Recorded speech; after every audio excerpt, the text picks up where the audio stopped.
Magandang araw mga suki. Solving quadratic equation by factoring naman tayo. Diretso na tayo sa given. So, x squared minus 9 equals 0. Ang factor ng x squared minus 9 is x plus 3 and x minus 3. So, using zero product property, alam naman natin na x plus 3 at x minus 3 maghihiwalay na yan. So, isang x plus 3 equals 0. So, to solve for x, lipat nyo lang yung positive 3. Kaya x equals negative 3. Tapos, yung isa naman, x minus 3 equals 0. So, ang x natin dyan is positive 3.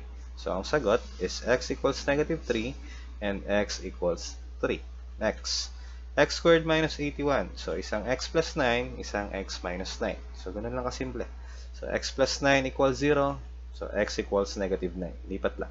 Tapos, yung x minus 9 equals 0. Ang x natin dyan is equal to 9. Ito, x squared minus 144. So, x plus 12, tapos isang x minus 12. So, x plus 12 equals 0. So, maging x equals negative 12. Yung isa naman, x minus 12 equals 0. So, x equals 12. So, ganun lang po. Ito, 576x squared minus 16 equals 0. So, isang 24x plus 4. Isang 24x minus 4. Dito tayo sa kabila. 24x plus 4 equals 0. Tsaka isang 24x minus 4 equals 0. So dito, lipat mo muna yung positive 4. Kaya naging negative 4. So 24x equals negative 4. To solve for x, divide natin yung left and right side ng 24. So 24x over 24.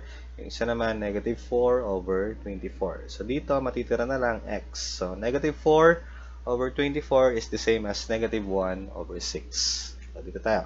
So, 24x minus 4 equals 0. So, 24x, lipat.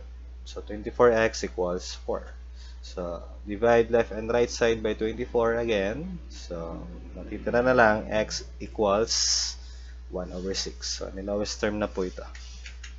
So, x squared plus 12x plus 36 equals 0. So, ang factor niyan, x plus 6 times x plus 6 tapos equals 0. So, kunin nyo na lang yung isa.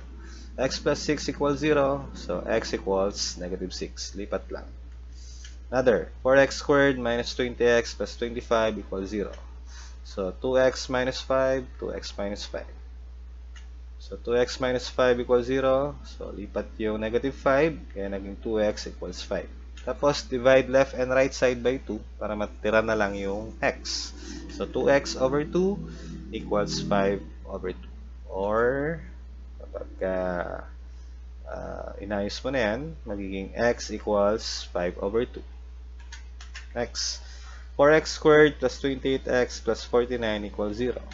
So, dalawang 2x plus 7. So, kunin mo na lang isa.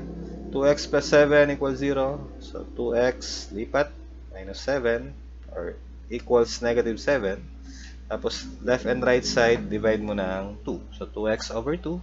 Tsaka isang negative 7 over 2. So, maiiwan na lang x equals negative 7 over 2. Ito. X squared plus 6x plus 9 equals 0. So, dalawang x plus 3 yan. So, x plus 3 equals 0. So, x equals negative 3. Transpose lang po. X squared plus 12x plus 32 equals 0. So, ito yung factor nito. Kapag inad or pinagsama, dapat yun nasa gitna. So, alam nyo na yan. Yung sa factoring natin na yan. So, dalawang plus dahil plus plus. Yung x squared, pinag-iwalay na. Yung 32, factor nyan, 8 tsaka 4, 32. 8 times 4, 32. Pag inad mo yan, positive 12. So, isang x plus 8 equals 0. Kaya isang x equals negative 8. Lipat lang. Tapos yung isa, x plus 4 equals 0. And then, x equals negative 4. Simple lang naman yan. X squared minus 21x plus 110 equals 0. So, factor. Dalawang minus. So, dahil minus plus, automatic minus minus. So, yung x squared, pinalitan na. 110. So, isang 11, isang 10. So, ang mangyari, x minus 11 equals 0, x equals 11. X minus 10 equals 0, kaya magiging x equals 10. Ito, x squared minus 2x minus 35 equals 0. So, dahil negative to, isang plus, isang minus. So, yung x squared, pinag-iwalay ko na. So, factor ng 35 or negative 35 na kapag pinagsama is negative 2. So, 5 and 7 tayo dyan. Tapos, lagay na lang natin yung 7 dun sa may negative. So, isang x plus 5, isang x minus 7. So, doon muna tayo sa x plus 5. X plus 5 equals 0. So, x equals negative 5. Lipat lang. X minus 7 equals 0. So, x equals 7. Dito tayo. 4x squared equals 6x. So, ang gawin nyo dyan, lipat nyo muna dito. So, 4x squared minus 6x equals 0. So, GCF tayo. So, ang GCF ng dalawang yan is 2x. Kapag binalik mo, 2x times 2x, 4x squared. 2x times negative 3, negative 6x. Tapos, yun lang ulit. Zero product property. Isang 2x tayo equals 0. At isang 2x minus 3 equals 0. So, 2x equals 0. Para maging x na lang yan, divide mo ng 2 left and right side. So, 2x over 2 is x. 0 over 2 is 0. So, dito naman, 2x minus 3 equals 0. So, lipat. So, naging 2x equals 3. So, divide left and right side by 2. So, magiging x equals 3 over 2.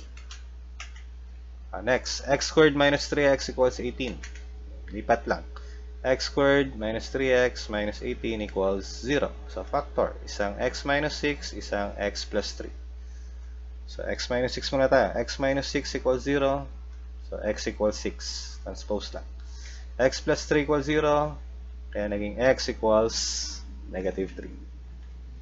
Sunod. 2x squared minus 3 equals negative x. So, lipat. So, tinabi ko na dito yung yung positive x. Para maganda yung naka-standard form tayo. So, 2x squared plus x minus 3 equals 0. So, ang factor niyan, isang 2x plus 3, isang x minus 1. So, sa 2x plus 3 equals 0, lipat. So, 2x equals negative 3. Then, divide left and right side by 2. Tapos, yung negative 3 over 2 pa rin. Kaya, x equals negative 3 over 2. Tapos, yung x minus 1, ayan, x minus 1 equals 0. Ayan, naging x equals 1. Okay po.